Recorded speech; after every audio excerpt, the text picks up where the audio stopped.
Hello, everybody. It's very nice to be talking to you in the context of Modern Ireland in 100 Artworks.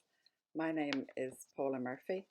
I'm an emeritus professor in the School of Art History and Cultural Policy in University College Dublin, where my special area of interest is in sculpture. I have this mission in life to encourage people to go out and look at sculptural works. And as a result of this, my contribution to the publication, in which I have 7 essays, are all about sculptural works. It wasn't easy to choose which one to talk to you about, but this is the one I've chosen. The year is 1943.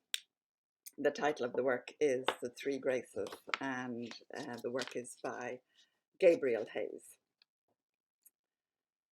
The School of Culinary Arts and Food Technology at Dublin Institute of Technology opened to its first students in 1941 on Cathal Brugha Street as St. Mary's College of Domestic Science. Part of the plan for the Art Deco building was to place sculpture in chamfered bays at either end of the entrance facade.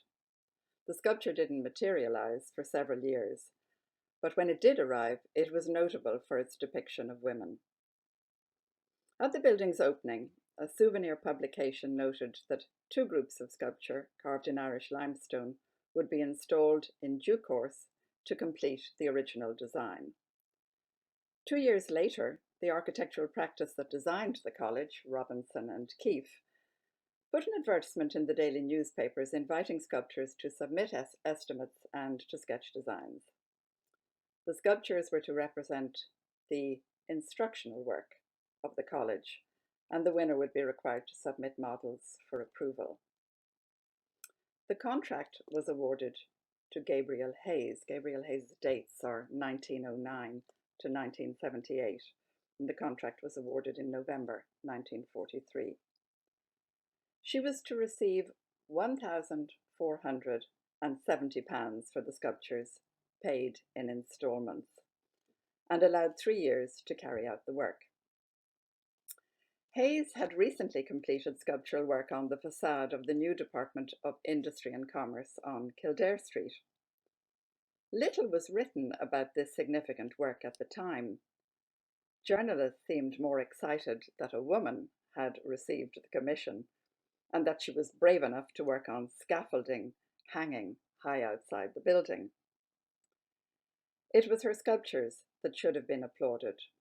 The carved reliefs, which she finished in 1942, depict Ireland's industrial progress, with images of aviation, shipbuilding, the tobacco industry, and more, all carved in a vigorous socialist realist style. Hayes, who would later, by the way, design the halfpenny, the penny, and the twopenny coins, had little opportunity to include women in these earlier sculptures. Only one is visible, as the chairman of the Board of Commissioners preferred to depict men at work. By contrast, images of women were particularly apt for the Cathal Brugha Street building, which was originally dedicated to women's work. At the opening of the college, on the 16th of June 1941, John Charles McQuaid, the Archbishop of Dublin, declared, and I quote him, "I am glad to bless this house, because its work will reach to the foundations of human society. Here, in fact, will be trained the women who will assist in building happy homes, for here will be imparted the right knowledge and practice of the home craft." End of quote. In the end, Hayes completed only one of the 2 sculpture groups for the College of Domestic Science. Known as the Three Graces, it shows 3 young women doing a range of the domestic activities, notably cleaning and sewing, that were taught there. Hayes' depiction of femininity, she modelled the life-size figures on Friends, was unusual in public sculpture in the first half of the 20th century. Her clothed, active variation on the Three Graces is markedly different from classical representations, where the 3 women, daughters of Zeus, representing creativity, charm, and beauty, are shown nude, with little more than their attributes, such as apples, myrtle, and dice, to hand. Sculptures of nude women would not appear on buildings in Dublin for another 50 years. The girls in the sculpture on Cathal Street are accompanied by more mundane and practical attributes, including a brush and a sewing basket.